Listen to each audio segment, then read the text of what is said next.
Good morning everyone, welcome to my YouTube channel. आज हम Vestige के एग्री के प्रोडक्ट के बारे में ट्रेनिंग करने वाले हैं। चैनल को सब्सक्राइब कीजिएगा, वीडियो लास्ट तक ज़रूर देखिएगा। आज जो क्रॉप के बारे में हम बात करने वाले हैं वो कॉटन की क्रॉप है।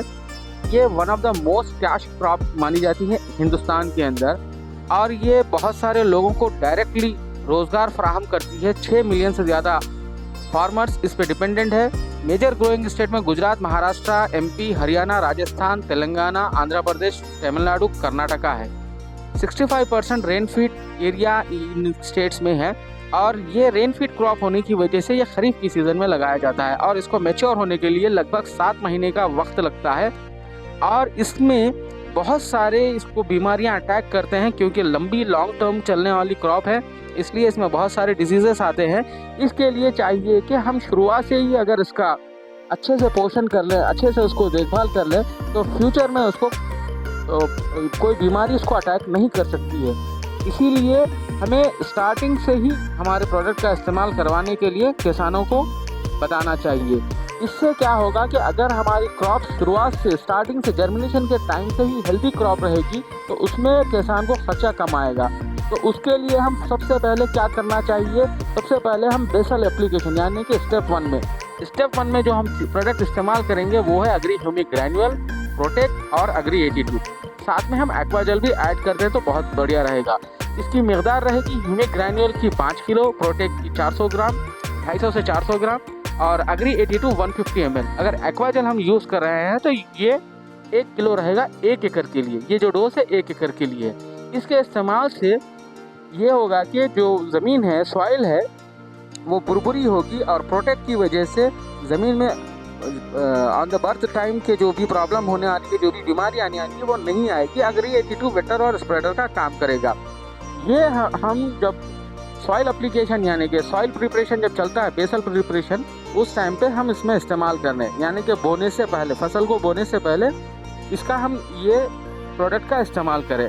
इसके बाद जो स्टेप आता है वो है स्टेप 2, जिसको ये देखिए स्टेप 2 आएगा, जिसको कहते हैं कि सीड ट्रीटमेंट। इसमें आप जो बीज है उसको आप शुद्धिकरण कर सकते हैं। बीजों की शुद्धिकरण को सीड ट्रीटमेंट कहा जाता है, यानी कि बीजों को पाक करने के लिए। इसके लिए एग्री ह्यूमिक और एग्री प्रोटेक्ट का इस्तेमाल करें। सीड ट्रीटमेंट में याद रखिएगा कभी भी एग्री 82 का इस्तेमाल नहीं करना है। एग्री ह्यूमिक 5 ml और एग्री प्रोटेक्ट 10 ग्राम रहेगा फॉर 1 kg सीड। 1 किलो जो सीड होगी उसके लिए 5 ml ह्यूमिक और 10 ग्राम प्रोटेक्ट और 150 ml वाटर भी अपन इस्तेमाल कर सकते हैं। ये 1 किलो बीज के लिए आपको इस्तेमाल करना है। इसको एक ऐसे से आप उसको पॉलिश के जैसा उसमें मिलाकर आप मिक्स कर सकते हैं। मिक्स करने के बाद छाया में सुखाकर एक कम से कम एक आधा घंटा छाया में सुखाने के बाद में, यानी कि छाँव में सुखाने के बाद में ही आप इसकी सोइंग कर सकते हैं। ये स्टेप बहुत इंपॉर्टेंट है, इसको करना बहुत ज़रूरी है। लेकिन आज बहुत सारे सीड्स जो है कंपनी से ही सीड ट्रीटमेंट होके आ रहे हैं, अगर वो हुए हैं तो कोई ज़रूरत नहीं है। उसके बाद आता है स्टेप 3। ये स्टेप 3 जो है जर्मिनेशन होने के 30 दिन बाद, 1 महीना बाद, यानी कि पौधा जब 4 से 6 पत्तों पर आ जाता है, उस वक्त में 4 से 6 पत्तों पर जब आता है उसको ये स्प्रे करना है। उसमें आपको क्या, ये जो है ह्यूमिक गोल्ड और 82, ह्यूमिक 30 ml, गोल्ड 20 ग्राम या 10 ग्राम, एग्री 82 10 ml, 15 लीटर पानी में आप इसको इस्तेमाल करके स्प्रे करवा सकते हैं। इसके स्प्रे करने से ये होगा कि वाइट रूट्स डेवलप होंगे ह्यूमिक की वजह से, और दूसरी चीज़ एग्री गोल्ड की वजह से पौधे को कोई स्ट्रेस नहीं आएगा। तीसरी चीज़ ये है कि ये वेजिटेटिव ग्रोथ पे ज़्यादा प्रमोट देगा, पौधा फैलने में इसको बहुत हेल्प होगी।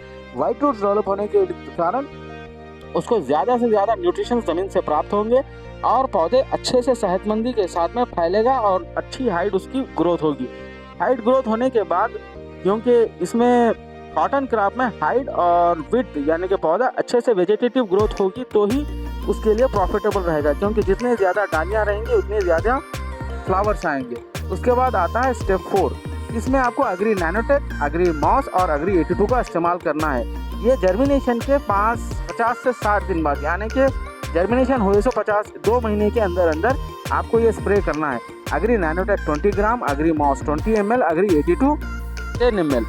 ये आपको स्प्रे करने से ये होगा कि जो फूल आने वाले हैं वो फूल अच्छा आएगा और जो डली यानी कि जो फल लगने वाले हैं, बुडला लगने वाला है, जिसको पूता काया जिसको तेलुगु में कहा जाता है, वो अच्छे लगेंगे और उसके अंदर कोई बीमारी नहीं आएगी और ज़्यादा से ज़्यादा फूल आएंगे, फ्लावर ड्रॉप नहीं होगा। क्योंकि कपास में फूल तो बहुत सारे आते हैं लेकिन फ्लावर ड्रॉप हो जाता है, जो सबसे बड़ा इशू है।